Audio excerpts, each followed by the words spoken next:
पढ़ेंगे कंपनी के लेखे में, कंपनी लेखे जो 12th क्लास का चैप्टर है उसमें से हम लोग पढ़ेंगे अंश पूंजी यानी शेयर कैपिटल।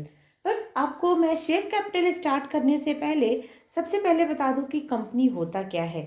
तो कंपनी एक विधान द्वारा निर्मित कृत्रिम व्यक्ति होता है जिसका समामेलन किसी न किसी कंपनी अधिनियम के तहत होना आवश्यक होता है। जैसे वर्तमान में जो कंपनी अधिनियम चल रहा है, कंपनी अधिनियम 2013 के तहत वर्तमान में सभी कंपनियों का समामेलन होता है, परंतु उसके पूर्व की भी किसी भी कंपनी अधिनियम के तहत कंपनी का समामेलन हो सकता है या हुआ हो जो अभी वर्तमान में कार्यरत है।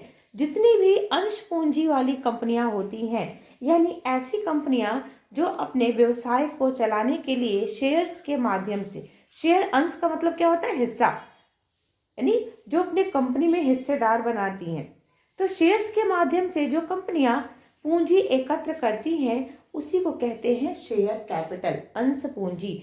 ये तो एक सामान्य भाषा में कहें तो कंपनी को अपने उद्देश्य की पूर्ति करने के लिए, यानी कंपनी का व्यवसाय काफ़ी बड़ा होता है, उसको कार्य को चलाने के लिए बड़ी मात्रा में कंपनी को पूंजी की आवश्यकता पड़ती है अपने, या कहें कि कंपनी को उसके व्यापार, उसके उद्योग को चलाने के लिए उसको जो जैसे हम लोग को जीवित रहने के लिए शरीर में रक्त चाहिए, ब्लड चाहिए, उसी तरह से कंपनी को चलाने के लिए बड़ी मात्रा में पूंजी की यानी कैपिटल की आवश्यकता पड़ती है।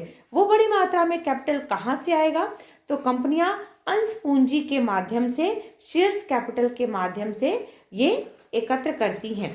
ये जो अंश पूंजी होता है, ये अंश पूंजी कह रहे कि अंश कंपनी को कुल पूंजी का वो भाग होता है जिसको कंपनी समय समय पे अंशों के माध्यम से निर्गमित करती है, या कहें कि जिसको कंपनी इशू करती है। निर्गमित करना मतलब जिसको पब्लिक में कंपनी जारी करती है कि लोग कंपनी का शेयर खरीद कर कंपनी में हिस्सेदार बने और कंपनी को उससे पूंजी की प्राप्ति होती है। कह रहे कि संक्षेप में कहें, इन शॉर्ट में एकदम कहें तो अंश पूंजी का मतलब होता है कंपनी के स्वीकृत पूंजी से कंपनी को उसका व्यवसाय चलाने के लिए जितनी मात्रा में पूंजी की आवश्यकता है, जो स्वीकृत पूंजी है, उसी को हम लोग एक प्रकार से अंश पूंजी कहते हैं, जिसे कंपनी अंशों के माध्यम से, शेयर्स के माध्यम से पब्लिक में जारी करके, जनता में निर्गमित करके, इश्यू करके वो एकत्र करती है। इसमें ये जो अंश पूंजी है इसको मैंने यहाँ 6 भागों में लिखा है। सबसे पहले है अधिकृत पूंजी। अधिकृत पूंजी किसे कहते हैं? तो कंपनी अपने, ऐसा माना जाता है कि कंपनी का व्यवसाय दीर्घ काल तक चलता है, अनंत काल तक चलता है, इसका कभी समापन नहीं होता है। तो कंपनी के व्यापार को सुचारू रूप से संचालित करने के लिए कंपनी को अधिकतम सीमा तक कितनी पूंजी चाहिए, अधिकृत मैक्सिमम कितना पूंजी की आवश्यकता पड़ेगी।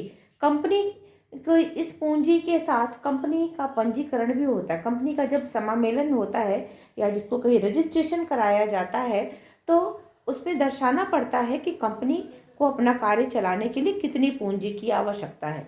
वो जो पंजीकृत पूंजी होता है कंपनी के समामेलन के समय वहाँ रजिस्टर्ड कराना पड़ता है, इसी को पंजीकृत पूंजी, रजिस्टर्ड कैपिटल या अधिकृत पूंजी या ऑथराइज्ड कैपिटल भी कहा जाता है। ये ऑथराइज्ड कैपिटल का अर्थ यही हुआ कि जिस पूंजी को कि कंपनी को मान्यता प्राप्त है कि इतनी पूंजी कंपनी को चाहिए उसका कारोबार चलाने के लिए, वो कंपनी का ऑथराइज्ड कैपिटल कहा जाता है। फिर है निर्गमित पूंजी। सपोज किसी कंपनी को उसका कारोबार चलाने के लिए 50 करोड़ रुपए की आवश्यकता है, तो जो कंपनी का जो प्रवर्तक है, यानी कि जो कंपनी का बेस बनाता है, जो कंपनी की नींव डालता है, फाउंडर है, कुछ हो सकता है मे बी कि उसके पास भी कुछ पूंजी हो, तो कंपनी की जितनी पूंजी है उस पूरे पूंजी को जनता में इशू नहीं करके वो उतना ही निर्गमित पूंजी इशू करते हैं जितने की उनको आवश्यकता है अपने कारोबार को सुचारू रूप से चलाने के लिए। तो जो शेयर जनता में इशू किया जाता है प्रोस्पेक्टस के माध्यम से, कंपनी कैसे इशू करती है? कोई भी कंपनी शेयर्स खरीदने के लिए जनता को आमंत्रित करती है, यानी कि पब्लिक के सामने वो एक प्रस्ताव रखती है, एक प्रपोजल रखती है शेयर्स खरीदने को। उसके लिए उसको पहले अपना प्रोस्पेक्टस यानी कि प्रविवरण प्रकाशित कराना पड़ता है। उसी प्रविवरण के माध्यम से, उस प्रोस्पेक्टस के माध्यम से कंपनी पब्लिक को इनवाइट करती है कि आप आइए और हमारी कंपनी का शेयर परचेज करिए। तो ये जो जितने का शेयर पब्लिक में इशू किया जाता है उसी को निर्गमित पूंजी यानी कि इशूड कैपिटल कहा जाता है। अब निर्गमित पूंजी में कंपनी ने सपोज 5 लाख का या 50 लाख का जितने का भी शेयर इशू किया, तो ये आवश्यक तो नहीं है कि कंपनी का सारा शेयर जनता के द्वारा, पब्लिक के द्वारा उसको परचेज कर ही लिया जाए। अब कंपनी ने जितना इशू किया, निर्गमित किया, उसमें से कितने के लिए एप्लीकेशन आया, कितने को लोगों ने परचेज किया, पब्लिक कितना परचेज करना चाहती है, कितने के लिए एप्लीकेशन आया, मे बी कि पूरा कंपनी का जितना निर्गमित पूंजी था, जितने का उसने शेयर इशू किया था उतना पूरा उसका सेल हो जाए, और मे बी कि उससे कुछ कम हो। लेकिन ये जो पार्थिव पूंजी है कभी भी निर्गमित पूंजी के 90% से कम नहीं हो सकती। अगर उसके 90% से कम है तब तो कंपनी को पूरा रिटर्न करना पड़ता है, तब कंपनी शेयर इशू नहीं कर सकती। तो सबसे पहले बताया अधिकृत पूंजी, जितने की रजिस्टर्ड हुआ है कंपनी का कि कितने पैसे से कंपनी कितने पूंजी लगा के बिजनेस स्टार्ट करती है। उसके बाद उसमें मे बी कि कंपनी का जो फाउंडर है उसके पास या उसके कमेटी मेंबर्स ने मिलकर कुछ पूंजी कलेक्ट कर ली हो, और जितने की व्यवस्था नहीं हो पा रही है वो उन्होंने शेयर्स के माध्यम से जनता में शेयर इशू करके लोगों के माध्यम से पैसे, शेयर्स के माध्यम से पैसे कलेक्ट करेंगे। तो जितने का शेयर इशू किया वो निर्गमित पूंजी। ठीक है। अब निर्गमित पूंजी का वह भाग जिसको कि जनता के द्वारा क्रय कर लिया गया वो होता है पार्थिव पूंजी। अब आपको बता दूं कि कंपनी कभी भी अगर एक शेयर्स का प्राइस 100 रुपीज है तो कंपनी कभी भी पूरा पैसा एक साथ नहीं लेती है। कंपनी उतना ही पैसा मांगती है जितना कि उसके एप्लीकेशन के लिए डिसाइड होता है। यानी शेयर खरीदने के लिए जब शेयर होल्डर्स अप्लाई करते हैं, एप्लीकेशन परचेस करते हैं, तो उसके साथ कुछ 25%, 30% लिया जाता है एप्लीकेशन के साथ, एप्लीकेशन मनी। उसके बाद अलॉटमेंट का अलग लिया जाता है, अलॉटमेंट मनी, और अलॉटमेंट मनी के बाद फिर कंपनी को जैसे जैसे समय पे आवश्यकता होती है फर्स्ट कॉल और सेकंड कॉल के माध्यम से बाकी का पैसा लेता है। तो देखिए यहाँ पे मैंने ये फर्स्ट कॉल सेकंड कॉल तो क्यों बताया, पार्थिव पूंजी मैंने बताया जितने का पब्लिक ने शेयर्स परचेज कर लिया। अब इसके बाद है याचित पूंजी। याचित पूंजी जितने पूंजी की कंपनी के द्वारा याचना की गई है, कॉल किया गया है, डिमांड किया गया है, वो याचित पूंजी। सपोज अगर एक शेयर 100 रुपीज का है तो पूरा 100 रुपीज कंपनी एक साथ नहीं मांगती है। कंपनी स्टार्टिंग में पहले बोलेगी अभी 50 रुपीज दे दो, फिर नेक्स्ट टाइम जब आपसे मांगेंगे तब 25 देना है, और उसके बाद फिर 25 देना है। तो ये जो भी प्रोसेस होता है कंपनी का कॉल करने का, वो सारा कुछ प्रविवरण में, प्रोस्पेक्टस में डिटेल में दिया होना चाहिए। तो याचित पूंजी जितने की कंपनी से याचना की गई है। इसके बाद है चुकता पूंजी। अब ये भी आवश्यक नहीं है कि जितने लोगों ने कंपनी का शेयर परचेस करने के लिए एप्लीकेशन सबमिट किया है वो सारे लोग बाद में शेयर खरीद ही लें और कंपनी को सारा पेमेंट करें। कई बार ऐसा भी हो सकता है कि जिन लोगों ने शेयर परचेस करने के लिए अप्लाई किया था, एप्लीकेशन मनी तो सबमिट कर दी थी, बट बाद में उनको ऐसा लगता है कि नहीं इस कंपनी में इन्वेस्टमेंट करना ठीक नहीं है, और उन्होंने फिर अलॉटमेंट का या कंपनी के द्वारा जो कॉल किए गए, जो याचना की गई, उसको सबमिट नहीं किया। कुछ परसेंट ऐसे भी लोग हो सकते हैं, हाँ मे बी कि मोस्टली लोगों ने फुल पेमेंट कर दिया, कंपनी का पहले ही सब कुछ जांच करता हुआ कंपनी का शेयर्स खरीदने के लिए मूड बनाते हैं, और उसके बाद फिर कंपनी का एप्लीकेशन फिल करते हैं शेयर्स परचेस करने के लिए, और फिर अलॉटमेंट वगैरह जितने भी कंपनी की तरफ से डिमांड आती है उसको पेमेंट करते जाते हैं, और ऐसा करके वो कंपनी के शेयर होल्डर बन जाते हैं। बट कुछ लोगों का मूड चेंज भी हो सकता है, या उनको कंपनी की विश्वसनीयता में संदेह हो, उन्हें लगे कि नहीं ये कंपनी में इन्वेस्टमेंट करना ठीक नहीं है, तो ऐसे में वो लोग क्या करेंगे कि वो लोग पूरा पेमेंट चुकता ना करें। ऐसा हो सकता है कि याचित पूंजी और चुकता पूंजी दोनों बराबर हो, और ये भी पॉसिबल है कि कुछ लोग कंपनी के द्वारा किए गए याचना का पेमेंट न करें, तो उस कंडीशन में चुकता पूंजी याचित पूंजी से कम हो जाएगा। और फाइनली संचित रिजर्व कैपिटल। संचित पूंजी, ये संचित पूंजी क्या है जो फाइनली सारे पॉइंट्स मैंने 5 तक पूरा बताया, आई थिंक क्लियर होगा। अधिकृत पूंजी वो पूंजी होता है जो कि कंपनी ने डिसाइड किया है कि उसको अपना व्यापार, अपना उद्योग चलाने के लिए कितने पूंजी चाहिए। दूसरा है निर्गमित पूंजी। निर्गमित पूंजी में मैंने बताया कि जितने का शेयर कंपनी पब्लिक में इशू करती है, जारी करती है, वो उसका निर्गमित पूंजी होता है।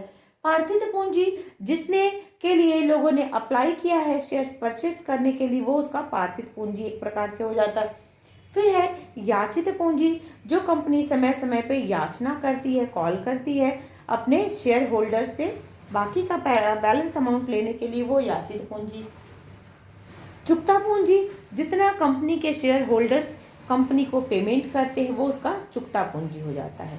और अब लास्ट में आया संचित पूंजी। ये संचित पूंजी क्या है, जिसको कि हम लोग रिजर्व कैपिटल कहते हैं, वो रिजर्व कैपिटल क्या है। कंपनी अधिनियम की धारा 2013 में बताया गया है कि एक असीमित दायित्व वाली जो कंपनी होती है, जिसके पास अंश पूंजी है, वो सीमित दायित्व वाली कंपनी में परिवर्तन करने के साथ साथ संचित पूंजी रख सकता है। क्या बताया मैंने कि कंपनी अधिनियम 2013 में ऐसा बताया गया, 2013 की धारा 65 में ऐसा बताया गया है कि एक असीमित दायित्व वाली कंपनी, एक अनलिमिटेड लायबिलिटीज वाली जो कंपनी है, जिसके पास अंश पूंजी है, यानी कि जिसका जो कैपिटल है वो शेयर्स में डिवाइड है, वो सीमित दायित्व वाली कंपनी में परिवर्तन कर सकती है। यानी कि एक ऐसी कंपनी जिसकी जो लायबिलिटीज थी अनलिमिटेड थी, वो अपने और वो शेयर्स वाली कंपनी थी, अंश पूंजी वाली कंपनी थी, वो कंपनी अपने शेयर्स को, जो अनलिमिटेड दायित्व वाली थी, वो अपनी कंपनी को लिमिटेड में परिवर्तित कर सकती है, उसको लिमिटेड कंपनी में ट्रांसफर कर सकती है, चेंज कर सकती है। और उसके लिए परिवर्तन के समय उसको क्या चाहिए, संचित पूंजी रख सकती है, यानी उसका जो शेयर से जो उसने अमाउंट कलेक्ट किया है, उसको एक रिजर्व में बनाकर रख सकती है। ऐसी दशा में जब कंपनी इस प्रकार का प्रपोजल लाती है, अनलिमिटेड कंपनी अपने, जिसकी लायबिलिटीज अनलिमिटेड थी, वो अपनी कंपनी को लिमिटेड कंपनी में जब चेंज करने के लिए करना चाहती है, तो ऐसी कंडीशन में कंपनी को एक प्रस्ताव द्वारा अंश पूंजी को बढ़ा सकती है अथवा एक निश्चित सीमा तक उसको फिक्स कर सकती है। एक उसको कंपनी को के पास ये अधिकार होता है, जब वो अपने कंपनी को लिमिटेड कंपनी में बदलती है, तो उसके पास अधिकार होता है कि वो एक निश्चित सीमा तक अपने अंशों को बढ़ा सकती है, या कोई भाग, याचित अंश पूंजी का कोई भाग कंपनी के समापन की दशा में अतिरिक्त अन्य किसी भी दशा में मांगा नहीं जाएगा। कंपनी का जब तक समापन नहीं होगा, कंपनी क्या होती है, अनंत काल तक चलने वाली एक दीर्घ संस्था है। कंपनी एक ऐसी संस्था है जिसका ऐसा माना जाता है कि जिसका समापन और जिसका जन्म दोनों ही विधान के द्वारा होता है। तो कंपनी की जो याचित पूंजी है, वो तब तक कंपनी को रिटर्न नहीं करना है जब तक कि कंपनी का समापन नहीं हो जाएगा। संचित पूंजी समापन की दशा में केवल लेनदारों के लिए ही उपलब्ध रहती है। जो कंपनी के क्रेडिटर्स होते हैं, उन्हीं को केवल जो ये संचित पूंजी है, रिजर्व कैपिटल है, सिर्फ ये उन्हीं के लिए इस्तेमाल किया जाता है। तो स्टूडेंट्स, आई थिंक कि आपको अंश पूंजी, शेयर्स कैपिटल के ये जितने टाइप्स मैंने बताए, ये आपको अच्छे से क्लियर हो गया होगा। फिर से एक बार कहिए तो मैं आपको रिवाइंड करा देती हूँ। अधिकृत पूंजी, निर्गमित पूंजी। अधिकृत पूंजी ऑथराइज्ड कैपिटल, निर्गमित पूंजी इशूड कैपिटल, पार्थिव पूंजी सब्सक्राइब कैपिटल, याचित कॉल्ड अप कैपिटल, चुकता पूंजी पेड अप कैपिटल और संचित पूंजी रिजर्व कैपिटल। Okay students,